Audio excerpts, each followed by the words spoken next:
السلام عليكم ورحمة الله وبركاته أعزائي المشاهدين والمتابعين، أهلا بحضراتكم بفيديو جديد. أتمنى الفيديو ينول إعجاب حضراتكم، لكن لو أنت لسه ما اشتركتش في القناة انزل اشترك في القناة وفعل زر الجرس عشان يوصلك كل فيديوهاتنا الجديدة.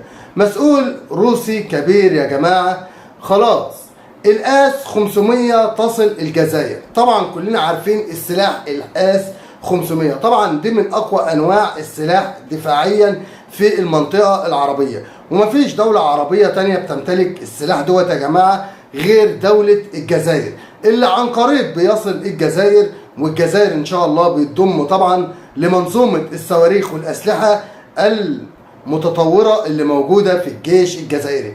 يلا بينا يا جماعة ندخل نشاهد التقرير اللي معانا، بس ما تنسوش دعموكم لنا باللايك واشتراك في القناة. طبعا الموضوع يا جماعة ان روسيا بتساعد الجزائر على ان هي تطور الاسلحة بتاعتها، طبعا دوت رد على الاستنفار الاوروبي ضد الجزائر.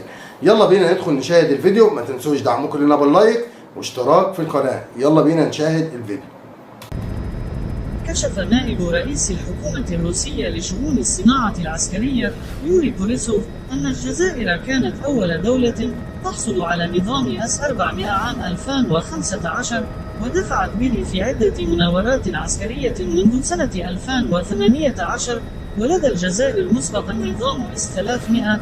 كما حصلت الجزائر عام 2018 على منظومة الصيانة الكاملة الخاصة بصواريخ هذه المنظومة، بشكل باتت معها قوات الدفاع الجوي الجزائري قادرة على تسيير منظومة صواريخها بشكل مستقل. إذا واضح أن ثم اتجاه لشراء صواريخ الإس 500، تأكل الإس 400 هم دفنت الجيش الوطني الشعبي سنوات طويلة، حتى اليوم أردوغان يجي حتى ياخذها ركنة أخرى تحاول تشتري الإس 400 ثم حتى ما يزال يشتري في الإس 500. وأكد بوريسوف أيضا أن طبعا يا جماعة زي ما كلنا عارفين ان الجزائر من اول الدول العربية في المنطقة هنا اللي هي دايما تمتلك اقوى الاسلحة ومنظومة الدفاع اللي هي منظومة الدفاع الارضي. طبعا تعتبر الجزائر من اقوى الدول العربية اللي بتمتلك اقوى منظومة دفاع عسكري في المنطقة. علشان كده يا جماعة الجزائر عايزة تكمل المجموعة بتاعتها وتضم طبعا الآس 500 ستصل الى الجزائر عن قريب. نكمل التقرير اللي معانا، بس ما تنساش تعمل لي لايك، اعمل لايك للفيديو واشترك في القناة. الجزائر ستكون أول دولة عربية ستحصل على أنظمة الدفاع الجوي S-500 بالفلوس الروسية، والتي تنتمي إلى جيل جديد من منظومات صواريخ الدفاع الجوي، خاصة بعد دخولها الخدمة في الجيش الروسي. طبعا يا جماعة الجزائر من أول الدول العربية في المنطقة، الجزائر أول دولة في المنطقة العربية كلها هتمتلك السلاح الآس 500. طبعا لأن كلنا عارفين إن روسيا جربت السلاح دوت ولقت السلاح يعتبر من أقوى أنواع الأسلحة فتكا في الوقت الحالي، وعلشان كده الجزائر عايزة تمد القوات العسكرية في الجيش الجزائري بسلاح الآس 500. الإس 500 دخل في الخدمة الأوكرانية الروسية، والجيش الوطني الشعبي الجزائري تأكد وعلشان كده الجزائر وفقا عايزة لتقرير تمتلك صادر سلاح عن قوي زي دوت يا وكالة جماعة. تاكس، فإن روسيا تمكنت من تطوير نظام S-500 ليكون قادرا على تدمير الأقمار الصناعية والصواريخ التي تفوق سرعتها سرعة الصوت. يعني كمان يا جماعة سلاح الآس 500 دون بيساعد، يعني عنده القدرة على إسقاط القمر الصناعي. تخيل مدى قوة الصاروخ دون أو مدى قوة السلاح الآس 500 دون، قوته بيقول لك هيسقط قمر صناعي. وكمان بيبقى مضاد للصواريخ اللي هو الصواريخ العابرة للقارات.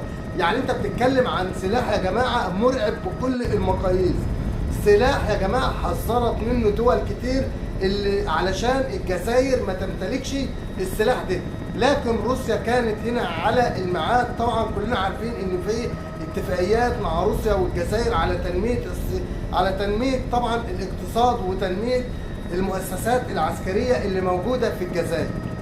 وتفاصيله أيضا كمان أرادتهم كيف العمال في سوريا وكذا زادت الجزائر القوى العسكرية الرئيسية في أفريقيا ميزانيتها الدفاعية لعام 2023 السنة القادمة إن شاء الله هي الأخير بأكثر من الضعف مقارنة بالعام الجاري، تصل إلى أكثر من 22 مليار دولار بحسب مشروع قانون المالية الذي أقره مجلس النواب يوم الثلاثاء.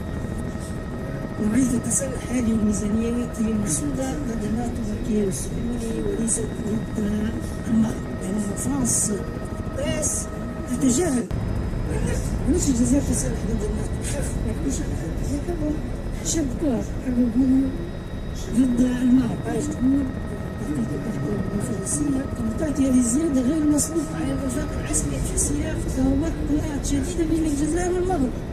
بعد قطع الجزائر علاقتها الدبلوماسية. يا عم احنا مش عايزين كده طبعا، احنا عايزين كل الدول العربية تبقى ايد واحدة. 21 خصوص الجزائر الآن ستنضم رسميا إلى نظام بريكس، وهذا يزعج الناتو والغرب إلى آخره، حتى تجمع المفاجآت. خلاص موضوع بريكس خلاص خلص طبعا، والجزائر بره البريكس يا جماعة. انا هجيب لكم طبعا يا حضرات، احنا كده سمعنا الفيديو اللي معانا النهارده وشوفنا قوة السلاح اللي الجزائر بتصممه، او الجزائر طبعا بتصمم ان هي تشتريه في الفترة الاخيرة. طبعا السلاح الاس 500 هيصل الجزائر عن قريب، لكن يا جماعة نتمنى من كل قلبنا ان السلاح دوت ما يستخدمش طبعا ضد اي دولة عربية، لان كلنا في الاول والاخر وطن واحد تحت راية الاسلام. يكفي ان احنا كلنا يا جماعة تحت راية الاسلام، دي حاجة تكفي ان احنا كلنا نبقى في الاول والاخر ايد واحدة.